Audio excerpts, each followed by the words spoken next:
All right, guys, how do I know if my short-term rental is going to be legally allowed in the city or town that I'm operating in? This is obviously a super important question. It's also something that unfortunately people find out after the fact. They already went and bought a place, or maybe they were operating for a while, and then they get some letter in the mail or some phone call or knock on their door, and it says that, either they're not allowed to do it, or that the city has restrictions in place or a permitting process or whatever, right? So let's jump into this. First of all, you want to do your due diligence if you're going to be buying a piece of real estate well before you even go under contract, okay? Ask me how I know. We have invested into 6 different areas, and I've got a lot of friends that are also in this biz all across the country. And I can tell you that every city and town is different. Every state can be different. And then, of course, we're not even talking about HOAs yet, which I'll get into. But at the end of the day, the best way to do a quick search is just literally go on Google. And let's say you are in, Knoxville, Tennessee. You just type in, short-term rental regulations, Knoxville, Tennessee, see what pops up. It is something that can, something you're going to probably find information on. But to be honest, would I trust what Google tells me? Probably not, especially if you're going to buy a place, right? If you're going to rent it, who cares? But if you're going to buy a place, definitely go down the rabbit hole and make sure you call them.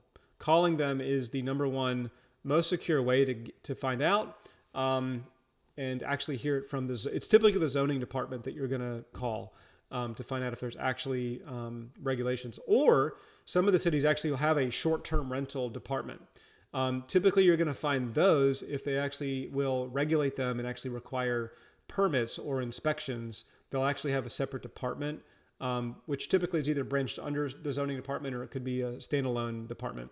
But that is what you want to do is first check online and then call to either verify, or if they do have them, call to get the details. And obviously, if you can get stuff in writing, that's even way better, especially if, as an example, like maybe in some cities, they actually will do a permitting process, or they'll actually have a rental cap. If you're not familiar with a rental cap, it's similar to an HOA community where they say, hey, 20% of this area or 20% of the neighborhood can be used as a rental or a short-term rental in this case. So if that's the case, that department would be letting you know if that rental cap has been reached. Very important before you buy a property and find out that the rental cap has already been met. Sometimes you have to get on a wait list in that case, but you don't want to find out after you've closed that you have to now get on a wait list. And that wait list could take 2 or 3 years. Ask me how I know. We invested in Savannah, and luckily there was no wait list for us because our zoning in place was actually grandfathered in. But a lot of other investors bought $1 million properties and then found out that they had to get on a wait list that could take 3 years before they could rent it. And let me tell you, when you buy $1 million or $2 million place, the numbers do not work as a long-term rental. So now you're either having to sell or take a loss on the hit and go long-term rental on it. So this is super important stuff, guys. Like very important to trust but verify, right? Trust what you see online, verify it by calling. And ideally, if you can, in like a place like Savannah, as an example, if it's a permitted place and they say, yes, you can do it, or yes, you can do it, but you have to apply and get your inspection. Anything you can get in writing, especially prior to closing, is going to help protect you in case whoever you spoke to made a mistake on the phone, right? Or something you read online but was a mistake. So if you can get like an email or something from somebody just saying, hey, yes, this particular address is legal, or it's legal if, and you do X, Y, and Z, so that you can actually get that stuff in place. So that is that part. The other thing is be sure to check and see if there's an HOA that exists for whatever community that you're buying into, and get a copy of the CCRs, covenants and restrictions. Go through them. There's going to be a section on there about rentals, and it's either going to be 12-month minimum lease, 6-month, 30-day stay, 7-day minimum, or nightly. Most HOAs, are not going to allow nightly stay, especially in condo and townhome communities. A lot of new builders are catching on that people do want to have a portion that's allowed to have short-term rental.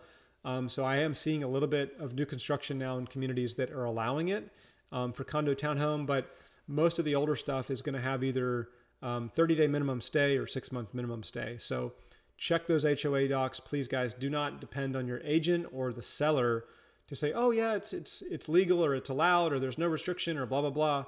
You have to, like you can trust them, but you got to verify, right? So go on there and check it out.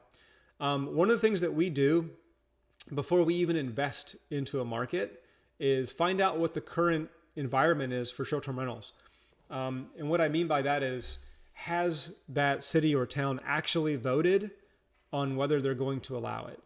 So I will give you an example. I'm in the Charlotte area, and here it was always legal. They voted, it was probably like 8 or 9 years ago when the first vote happened. And they were like, yep, cool, no problem. We're not going to restrict anything. We're just going to collect a hotel tax. So they didn't. There was nothing to register, nothing to do, and everything was fine. And then 3 or 4 years ago, the city was all up in arms again because neighbors were complaining, and they went and put it to another vote again. And they were coming up with the idea to have every like third or fourth house could be an Airbnb, and then there was a lot of back and forth about, well, how is that fair depending on who's doing what and everything. So what we tried to do now, we're in 5 markets as an example, and every market that we'll go into from here on out, we want to see, did that city actually vote yet on something? If you find a market that's not regulated, but they've never voted yet, you're taking a risk, because I think it was Dallas, Texas. I couldn't believe, first of all, Texas would ever regulate just because it's Texas, right?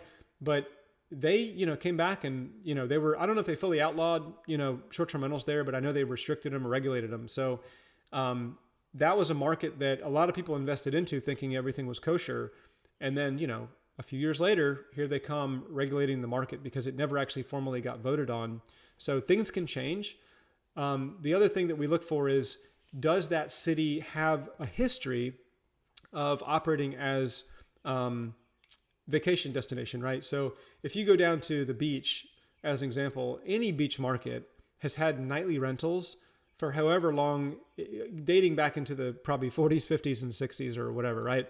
They're not going to probably ever outlaw short-term rentals because their market, their economy thrives on short-term rentals. It's almost grandfathered in. Everybody's got real estate in these markets along the beach markets and stuff. So generally you're pretty safe. It doesn't mean all beach markets are safe. I'm just saying, do your due diligence. But that is something that is typically hard for legislation to pass a new law in a historic area. Now, a place like Charleston, we invested into Charleston, South Carolina. It was legal. However, when they finally voted, they outlawed it. And they put all sorts of regulations in place to protect the hotel industry. So it doesn't necessarily mean just because it's historic and very touristy that they can't change stuff. So always remember that, depending on what, who votes and when they vote and who's influencing those votes, like at the, whether it's existing homeowners or hotel owners or whatever, it can sway either way. So you definitely want to check. And for the markets that have not been voted on, definitely go in with a grain of salt, knowing that they might change the regulations on you in the future.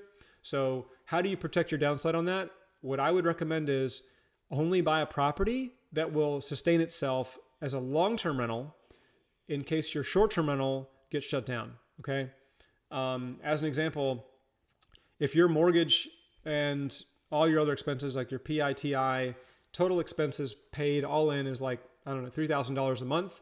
You want to make sure that long-term rental, you can get $3,100 or gosh, even, depends on if you're having it managed or not, and you're paying a management fee, but you get the idea. You want to make sure that long-term rental is capturing enough so you're cash flowing, even if a little bit, in case you had to sell and you have to convert it.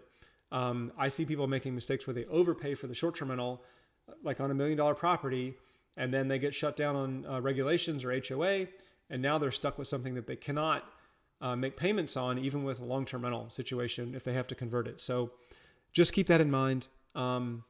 And I hope this video helps you guys. I hope you stay out of trouble. Doing due diligence is the most vital piece before you purchase something. Don't find out later, like I know a lot of people have, where they wake up and they're like, oh man, I got this monster property and I have to sell it for a loss. So anyway, hope this video helped, guys. Definitely ask questions, comments if I can help on anything. And I will see you guys in the next video. Do subscribe, and see you in the next one.